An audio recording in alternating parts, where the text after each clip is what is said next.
L'appello del Comitato per l'Autonomia di Venezia, la laguna va separata dalla terraferma, lo dice il leader 5 Stelle Beppe Grillo.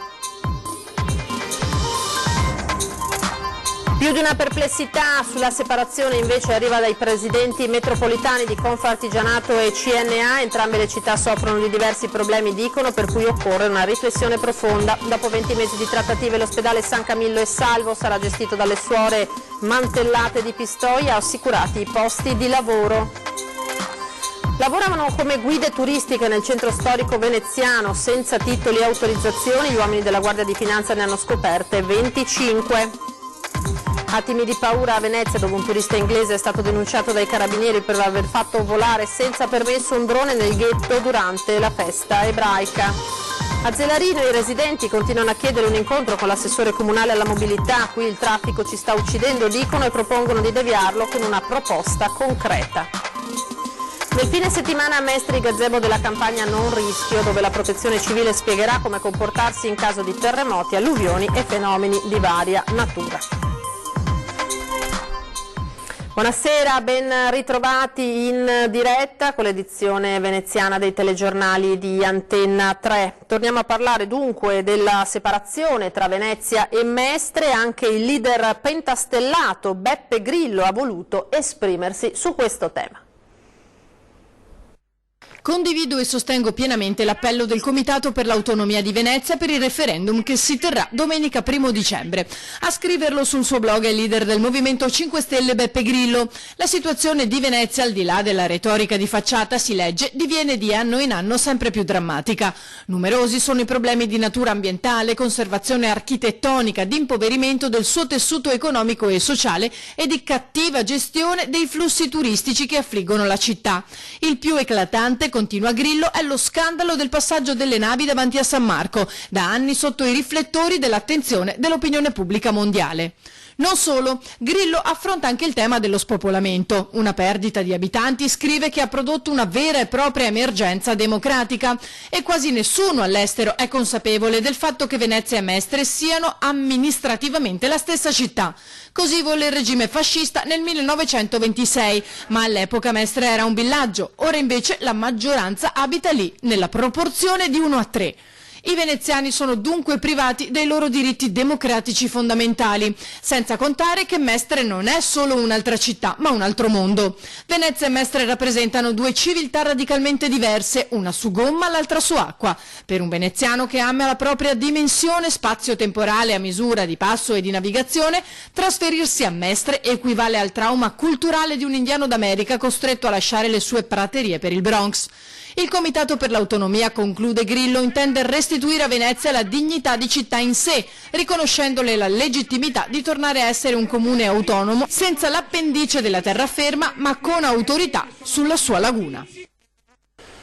E più di una perplessità sul referendum di separazione tra Venezia e Mestre arriva dai presidenti metropolitani di Confartigianato e CNA. Entrambe le città soffrono di diversi problemi, affermano, per cui occorre una riflessione profonda.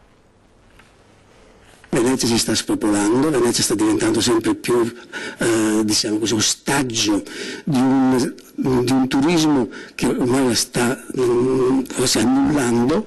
Mestre dall'altra parte ha bisogno di vedersi realizzare come città. Purtroppo negli anni 50 e 60 sono stati fatti degli sbagli di costruire una città, diciamo, dormitorio. Si sta cercando di recuperare. Non è certo un quadro idilliaco quello disegnato da Salvatore Mazzocca, presidente di Confartigianato della città metropolitana, ma l'analisi sulla situazione di Venezia e Mestre rimane forse l'unico punto in comune con chi sostiene nel prossimo referendum la creazione di due amministrazioni distinte. Secondo Mazzocco c'è bisogno di una riflessione profonda su problemi seri che esigono risposte altrettanto serie dalla politica. Possiamo dire Mestre Venezia, un'autonomia tra Mestre e Venezia. Credo che oggi si debba parlare di una città più vasta. Le grandi metropoli, Parigi, New York, le città, diciamo, gigantesche della Cina, ci devono insegnare. Noi abbiamo il Veneto che forse farà una popolazione simile a Shanghai, quindi dobbiamo superare i giovani. Io credo che ci daranno delle risposte in tal senso. Più o meno sulla stessa linea anche il presidente della Confederazione Nazionale Artigianato e Piccole e Medie Imprese della città di Venezia, Giancarlo Burigatto. Ne abbiamo ragionato, anche abbiamo fatto dei sondaggi con i nostri mandamenti.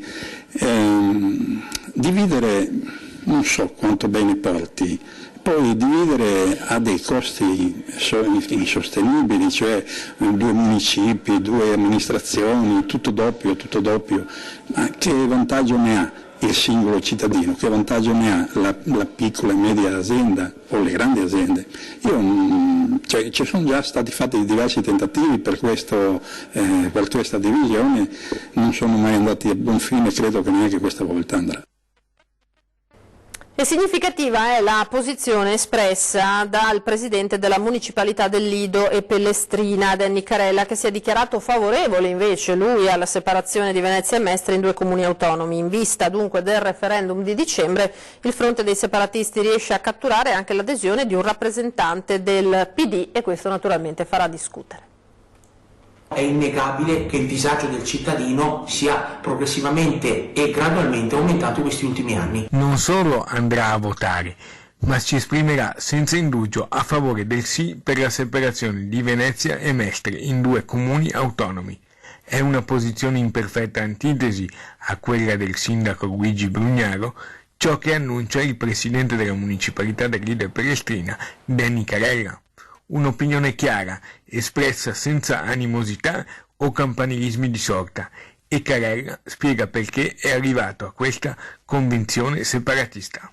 Nelle isole, in questi ultimi anni, si è sentita sempre di più la lontananza del potere politico-amministrativo rispetto alle reali esigenze dei cittadini e in questo contesto lo svuotamento delle competenze della municipalità, di tutte le municipalità, non fa altro che aggravare la situazione. In vista della chiamata alle urne del 1° dicembre, la campagna elettorale si accende e l'opinione di Carella farà discutere. C'è da scommetterci anche all'interno del suo stesso partito, il PD.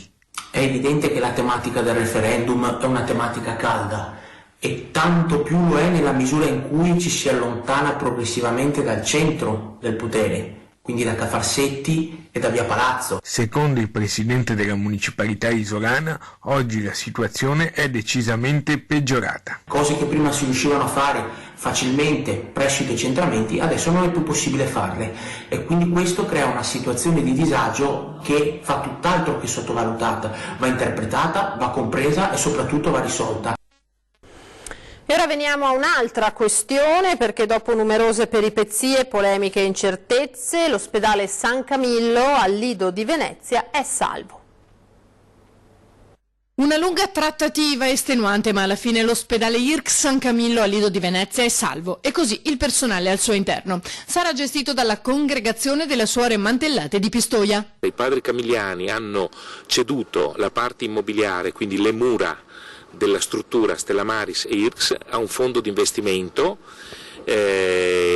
a sua volta hanno inserito in una società, la San Camillo SRL, quella che è la parte gestionale, quindi le attrezzature, il personale, la gestione della struttura. Le Suore Mantellate di Villa Salus le Suore Mantellate di Pistoia hanno acquisito le quote della società che gestisce l'IRCS. Un percorso non semplice, ma con l'obiettivo di salvare una struttura d'eccellenza in campo neuroriabilitativo e non solo. Non tutti sanno l'importanza di questa struttura. Certo, non tutti sanno, come dicevo, l'importanza di questa struttura e le grosse potenzialità che ha questa struttura anche in termini di apparecchiature. Abbiamo apparecchiature radiologiche di tutto rilievo, un 3 Tesla installato. L'operazione, devo dire, è stata estremamente complessa, complicata, è durata troppo. 22 mesi di trattative sono estenuanti, però alla fine ce l'abbiamo fatta. Insomma. Non dimentichiamo che questa è una delle 51 eccellenze sanitarie italiane. Non cambierà nulla, anzi l'obiettivo è quello di sfruttare al meglio le strumentazioni presenti e migliorare ulteriormente il servizio. Noi ci siamo impegnati a rilanciarlo su tutti i fronti, essenzialmente soprattutto per la ricerca scientifica. Ci siamo anche resi conto che questa realtà deve essere più fruibile anche da parte dei veneziani, dei mestrini, e soprattutto vorremmo rilanciare, come dicevo, il tema della ricerca partecipando a più bandi. Abbiamo una risorsa enorme, sono circa 50 ricercatori di un un'età variabile dai 25 ai 40 anni, producono 100 lavori scientifici all'anno mediamente e abbiamo potuto apprezzare che anche in ambito nazionale e europeo sono molto, molto conosciuti. La cronaca perché a Venezia un turista inglese è stato denunciato dai carabinieri per aver fatto volare senza permesso un drone sopra Campo del Ghetto proprio durante lo Yom Kippur. Un drone in volo sul Campo del Ghetto a Venezia durante le celebrazioni dello Yom Kippur, festa ebraica durante la quale mercoledì un neonazista voleva compiere in Germania una strage. A farlo decollare sulla testa di decine di persone che affollavano il ghetto in quel momento un turista inglese che ha fatto volare l'apparecchio senza alcuna autorizzazione dalla sua camera d'hotel. L'episodio verso le 19, tra i presenti c'è stata subito preoccupazione. La folla, appena uscita dalla celebrazione in sinagoga, ha notato il drone che poteva potenzialmente cadere sul pubblico. Drone che non è sfuggito neppure all'occhio dei carabinieri presenti nel campo con un presidio. Seguendo il drone i militari sono riusciti a individuare la camera d'albergo e identificare lo straniero che è stato denunciato in stato di libertà mentre la sua attrezzatura è stata sequestrata.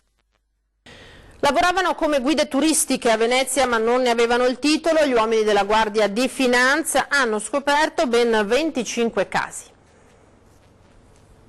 La Guardia di Finanza di Venezia, nel contrasto all'abusivismo e alle irregolarità nel settore delle visite guidate, ha scoperto 25 guide turistiche irregolari operative in centro storico. Di queste 19 erano prive delle autorizzazioni necessarie per svolgere la professione. Le altre invece, durante i tour, non esponevano il tesserino identificativo, indispensabile per riconoscere gli abusivi dai professionisti abilitati. Agivano tra San Marco, Ponte di Rialto, il Ghetto e Campo Santi Apostoli. Le sanzioni vanno da 1.000 a 4.000 euro per le guide e gli accompagnatori abusivi, da 50 a 250 per la mancata esposizione del tesserino identificativo.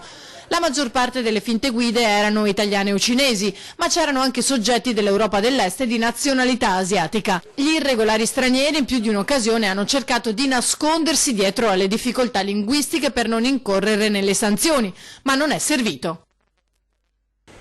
Siamo tornati a Zelarino, dove i residenti continuano a chiedere un incontro con l'assessore Renato Boraso. Qui il traffico ci sta uccidendo, dicono, e propongono di deviarlo. Ecco come nel prossimo servizio. Tu fai fatica ad uscire fuori casa perché nel momento in cui metti il piede fuori dal cancello rischi di essere investita tutti i giorni. Sì, pur essendoci le strisce pedonali comunque c'è un traffico immenso. E ovviamente anche per noi giovani non è molto facile attraversare la strada e soprattutto respirare, questo è certo.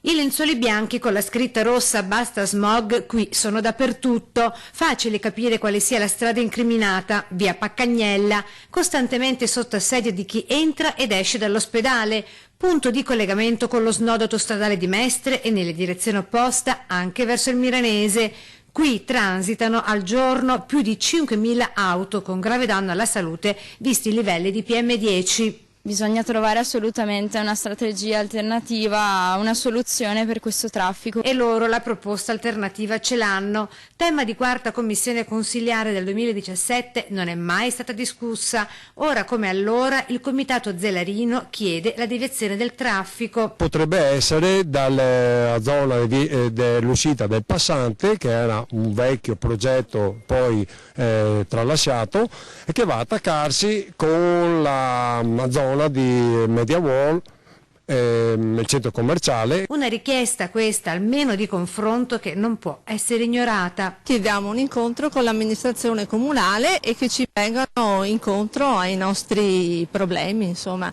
che abbiamo per quanto riguarda l'inquinamento e la viabilità stradale.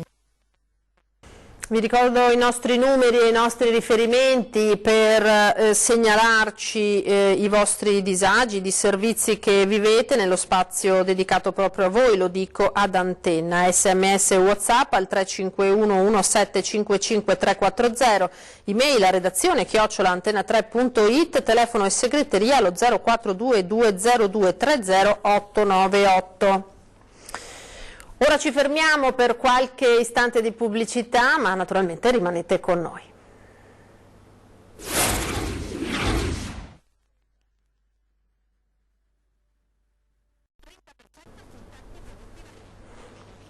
Eccoci di nuovo in diretta, edizione veneziana dei telegiornali di Antenna 3. Parliamo ora di come comportarsi durante un'alluvione, un maremoto o un terremoto. Ce lo spiega la Protezione Civile. Sentite.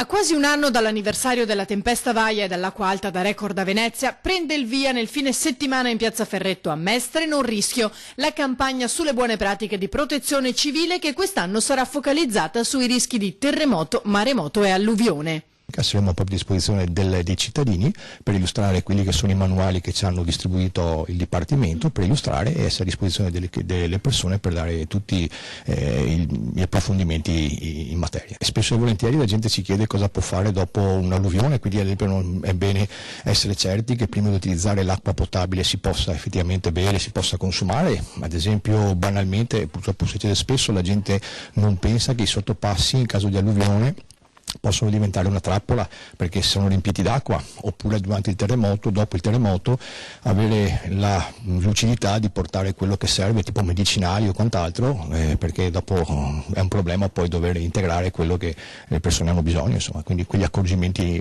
basilari. Oltre ai punti informativi, durante tutta la settimana ci saranno poi incontri in merito a specifiche attività.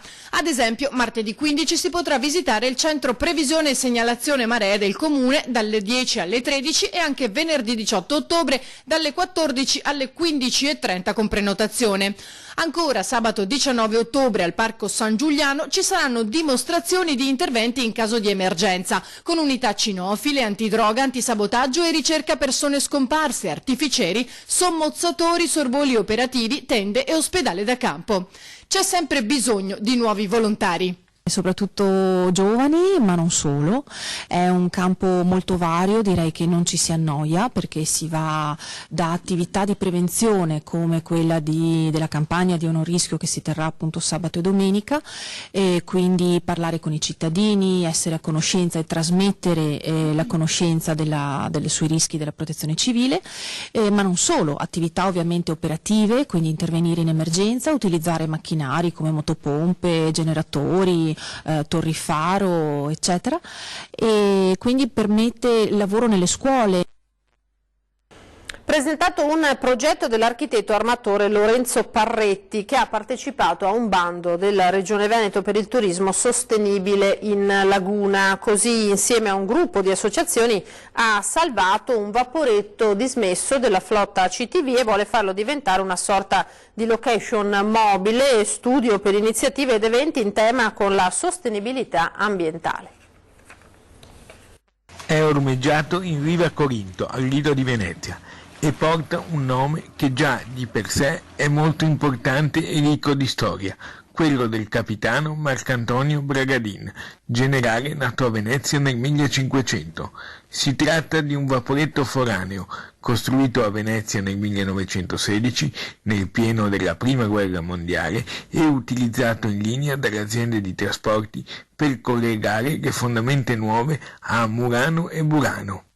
Ora l'architetto armatore Lorenzo Parretti lo sta trasformando in una sorta di viaggio nell'immaginario, visto che il vaporetto, salvato dalla rottamazione, non ha più il motore. Il Capitan Bragadin è un vaporetto foraneo restaurato in uno studio di architettura.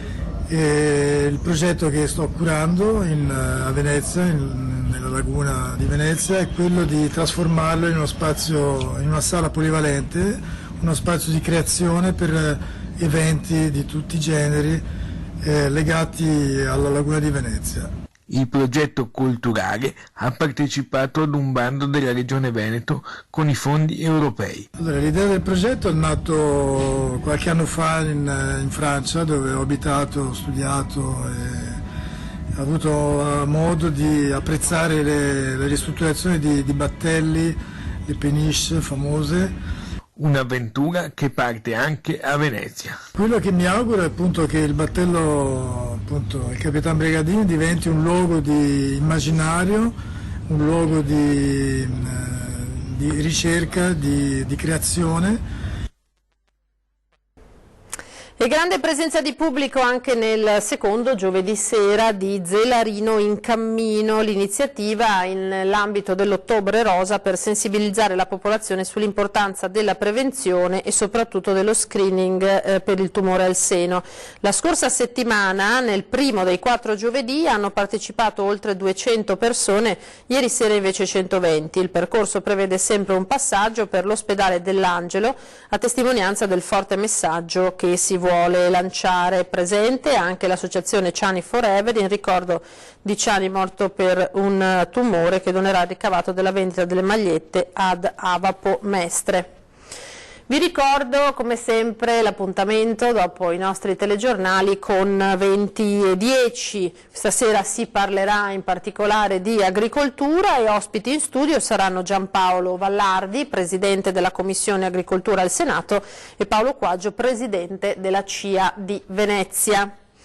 È tutto per questa edizione, io vi ringrazio per l'attenzione, come sempre vi lascio alle previsioni del tempo per domani e vi auguro una buona serata. Arrivederci.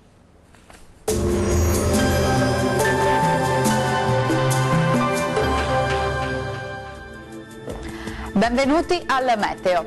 L'alta pressione rimane padrona abbracciando il nostro territorio a garanzia di una giornata stabile e con clima mite. Vediamo il dettaglio di sabato 12 ottobre. Sul Veneto avremo un ampio soleggiamento ovunque, il cielo infatti si presenterà con poche nubi a carattere sparso, solo con qualche foschia o nebbia mattutina, vedete, sulle pianure, ma in rapido dissolvimento. Non sono poi attese piogge degne di nota. Temperature stazionarie minime tra 7 e 14 gradi, valori massimi compresi invece tra 20 e 23 gradi. Bel tempo anche sul Friuli Venezia e Giulia, con tanto sole dappertutto, tuttavia con innocui addensamenti, specie sui rilievi. Temperature invariate, minime tra 8 e 16 gradi, massime sui 21 gradi. Uno sguardo infine al Trentino Alto Adige, dove sarà soleggiato su tutti i settori, il cielo vedete sarà sereno o velato ovunque. Temperature minime sui 9 gradi, massime sui 23-24 gradi circa. Dal Meteo di Antenna 3 per ora è tutto, grazie per l'attenzione e arrivederci.